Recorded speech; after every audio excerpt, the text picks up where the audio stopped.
ओम शान्ति प्रकाश भाइ। ओम शान्ति दिदी। अहिले हामी कुन ठाउँमा छौँ? यो दिक्तेल नगरपालिकाको 5 नम्बर वडा पर्छ। हजुर। वडा नम्बर 5 लफ्याङ हो। यो चाहिँ कालिका भगवती देवी थान भन्छ यो ठाउँलाई चाहिँ। हजुर। यो चाहिँ भर्खर बनेको यो सेल्फी स्पोट हो। हजुर। यताबाट देखाउनु त यो चाहिँ दोर्पा हो। कुन? यताबाट देखिएको छ यो रोडहरू घर छ नि। हजुर। यहाँदेखि उताबाट देखिएको रतनसा हो। साकेला गाउँपालिका पर्छ हैन? हजुर हजुर। यो हाम्रै नगरपालिका दिक्तेल नगरपालिका पर्यो। हजुर। दोर्पा हो। यो देखिएको नेर्पा हो। ए कता कता हो नेर्पा? देखिएको ए 2-4 ए ए ए यो दिक्तेल हो यो फेरि। ए यो दिक्तेल र नेर्पा बिचको फेरि यो सोलमा हो हैन? हजुर। यो दिक्तेल बजार भइहाल्यो हाम्रो सबै हैन? हजुर। यो बामराङ हो यो सबै। ए ए ए बामराङ हो। यो माथि त कुइरोल छोपेको छ नि। हजुर। त्यो भनेको रूपाकोट डाँडा हो हैन? ए रूपाकोट हो।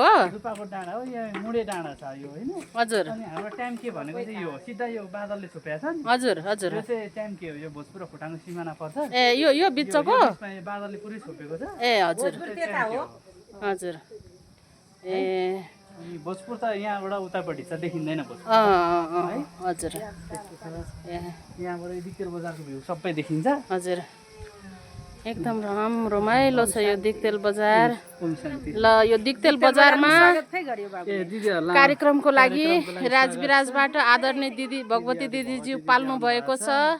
आदरणीय दिदीजीको मुखबाट दिक्तेल बजारको लागि केही शुभकामना सुनौ। एकदम विकास हुँदैछ।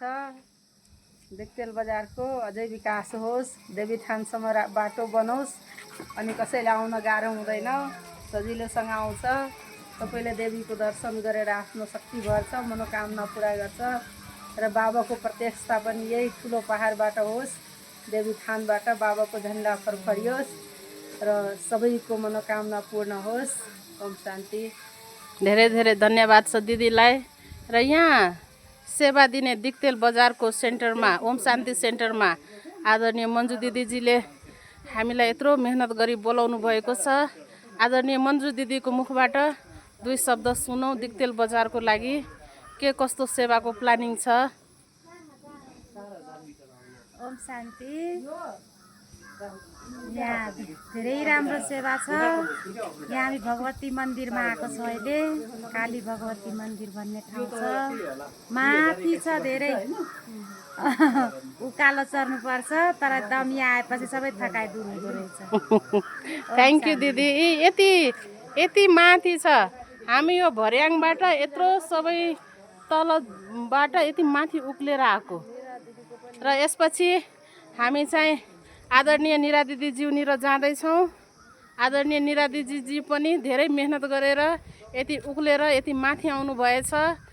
आदरणीय निरा दिदीजी राजविराज फतेपुरको सञ्चालिका हुनुहुन्छ। आदरणीय दिदीजीको मुखबाट यो दिक्तेलको लागि 2 शब्द शुभकामनाको। ओम शान्ति।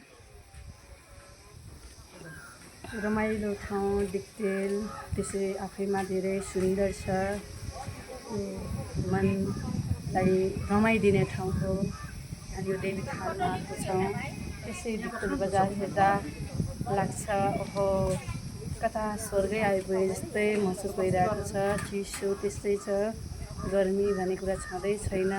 बहारी मौसम छ भनिन्छ। सतयुगमा आनन्द आउँछ, आनन्दको महसुस हुन्छ, त्यस्तै महसुस हामी गरिरहेछौँ।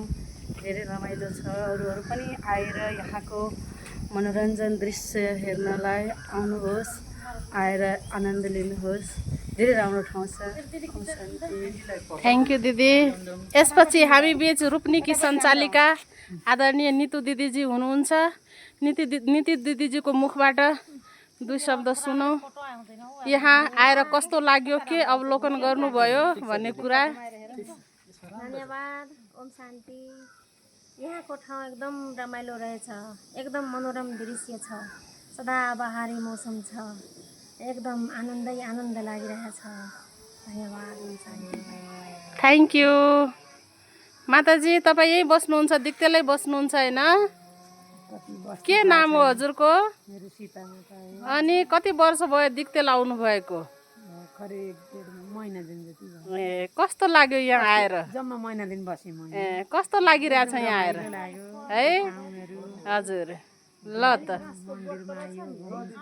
ओम हजुर ल गाइज हजुरहरू सबैजना यो दिक्तेल बजार हेर्नलाई आउनु होला। यो बजार कस्तो लागिरहेछ भने यो सिधा ओम जस्तो छ क्या यो बजार, ओम लेखेको जस्तो हजुरहरूले ख्याल गर्नु होला। र एकचोटि पक्कै पनि हजुरहरू सबैजना यो दिक्तेल बजार घुम्नलाई आउनु होला। एकदमै रमाइलो ठाउँ छ है। ओम शान्ति।